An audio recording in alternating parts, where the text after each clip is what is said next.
आज का डिक्टेशन 100 शब्द प्रति मिनट स्टार्ट होगा 5 सेकंड बाद। स्टार्ट।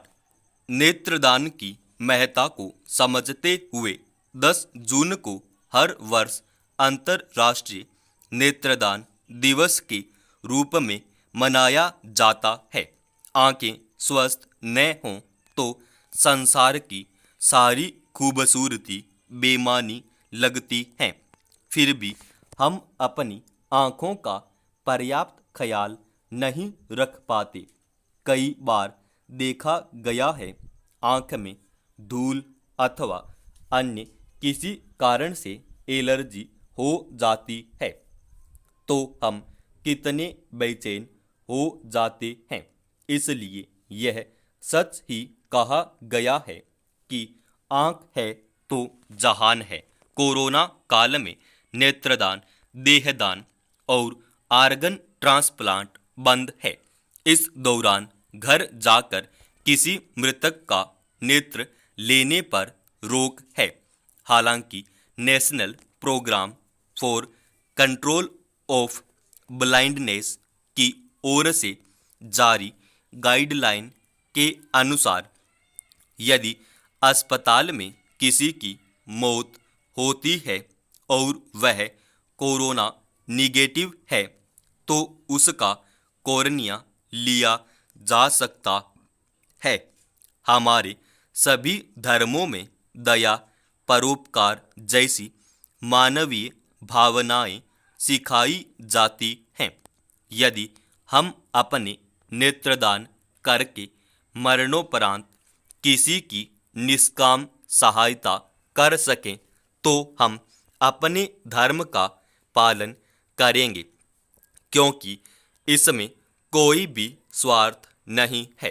इसलिए यह महादान माना जाता है। नेत्रदान करने वाले व्यक्ति की मृत्यु के 6 से 8 घंटे के अंदर ही नेत्रदान कर देना चाहिए। जिस व्यक्ति को नेत्रदान के कॉर्निया का उपयोग करना है उसे 24 घंटे के भीतर ही कॉर्निया प्रत्यारोपित कराना जरूरी होता है। नेत्रदान का मतलब शरीर से पूरी आंख निकालना नहीं होता। इसमें मृत व्यक्ति की आंखों की कॉर्निया का उपयोग किया जाता है। विश्व स्वास्थ्य संगठन के एक अनुमान के अनुसार विश्व में लगभग 285 मिलियन लोग नेत्रहीन हैं। इनमें से 39 लाख लोग अंधे और 246 मिलियन लोग मध्यम या गंभीर दृष्टि दोष वाले हैं। दृश्य दोष के प्रमुख कारणों में असंशोधित अपवर्तक कमियां 43% और मोतियाबिंद 33% हैं। अधिकांश अंधेपन का बचाव यानी कि उपचार या रोकथाम की जा सकती है। विश्व के 20% नेत्रहीन लोग भारत में हैं और हर वर्ष इनमें 20,000 लोगों की वृद्धि हो रही है। शारीरिक, सामाजिक, मानसिक तथा आर्थिक चुनौतियों के कारण उनकी स्थिति सचमुच दयनीय है, क्योंकि अक्षम लोग अपने आप से कुछ नहीं कर सकते और उन्हें दूसरों पर ही निर्भर रहना पड़ता है। भारत में करीब 1.25 करोड़ लोग दृष्टिहीन है, जिसमें से करीब 30 लाख व्यक्ति नेत्र रोपण द्वारा दृष्टि पा सकते हैं। सारे दृष्टिहीन नेत्र रोपण द्वारा दृष्टि नहीं पा सकते, क्योंकि इसके लिए पुतलियों के अलावा नेत्र संबंधित तंतुओं का स्वस्थ होना जरूरी है। पुतलियां तभी किसी दृष्टिहीन को लगाई जा सकती है, जबकि कोई इन्हें दान में दे। नेत्रदान केवल मृत्यु के बाद ही किया जा सकता है।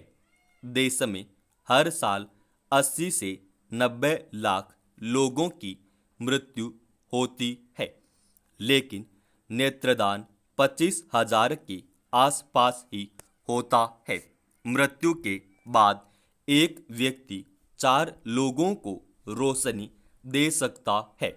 पहले दोनों आंखों से केवल 2 ही कॉर्निया मिलती थी, लेकिन अब नई तकनीक आने के बाद से एक आंख से 2 कॉर्निया प्रत्यारोपित की जा रही हैं। डीमेक तकनीक से होने वाला यह प्रत्यारोपण शुरू हो गया है। खास बात यह है कि व्यक्ति के मरने पर उसकी पूरी आंख नहीं बदली जाती है, केवल रोशनी वाली काली पुतली ही ली जाती है। दोनों कॉर्निया एक साथ नहीं बदली जाती है। मौत के 6 घंटे तक ही कॉर्निया प्रयोग लायक रहती हैं। देश में अभी 30 लाख लोग ऐसे हैं जिन्हें कॉर्निया की ज़रूरत है। अगर उन्हें समय से कॉर्निया मिल जाए तो वे दुनिया का हर रंग देख पाएंगे। आँखों के स्वास्थ्य को बनाए रखना केवल एक व्यक्ति का नहीं कर्तव्य है, बल्कि यह समाज की सामूहिक जिम्मेदारी है। नेत्रदान द्वारा बड़ी संख्या में लोगों को लाभान्वित किया जा सकता है। मृत्यु के बाद किसी जरूरतमंद को अपनी आंखें देने की प्रक्रिया नेत्रदान कहलाती है। नेत्रदान महादान है। मनुष्य जीवन में हर अंग का महत्व है, लेकिन दृष्टि के बिना जीवन का पूरा सुख नहीं मिलता। आंखें खुशी और दुख दोनों का भाव व्यक्त करती है। मृत्यु के बाद देह दान की तरह कुछ अंगों का दान किया जा सकता है। समाज में जागरूकता लाकर नेत्रदान के अभियान को गति दी जा सकती है। दान की गई आंखें कॉर्निया संबंधी दृष्टिहीनता से प्रभावित लोगों के लिए ही उपयोगी होती है। इसमें किसी दृष्टिहीन व्यक्ति की आंख में दान दिए गए कॉर्निया को ऑपरेशन द्वारा प्रत्यारोपित कर दिया जाता है। कोई भी व्यक्ति, चाहे वह किसी भी उम्र, लिंग, रक्त समूह और धर्म का हो, वह नेत्रदाता हो सकता है। कम दृष्टि या दूर की दृष्टि के लिए लेंस या चश्मे का उपयोग करने वाले व्यक्ति या जिन व्यक्तियों की आँखों की सर्जरी हुई हो, यह तभी सभी नेत्रदान कर सकते हैं। कमजोर दृष्टि नेत्रदान के रास्ते में बाधा नहीं है। ज्ञानी कहते हैं, सकारात्मकता का अर्थ बताएं तो यह ऐसी सोच होगी जिसके कारण किसी भी व्यक्ति के मन, दिल और दिमाग पर कोई भार महसूस नहीं होगा। इस सोच को परिभाषित नहीं किया जा सकता, बल्कि महसूस किया जा सकता है। अगर आप किसी भी दुविधा में हैं और कई तरह की विचारधाराओं से घिरे हुए हैं, तो उनमें से वही विचार आपके लिए सकारात्मक होगा जो आपके मन, दिल और दिमाग को शांति देगा।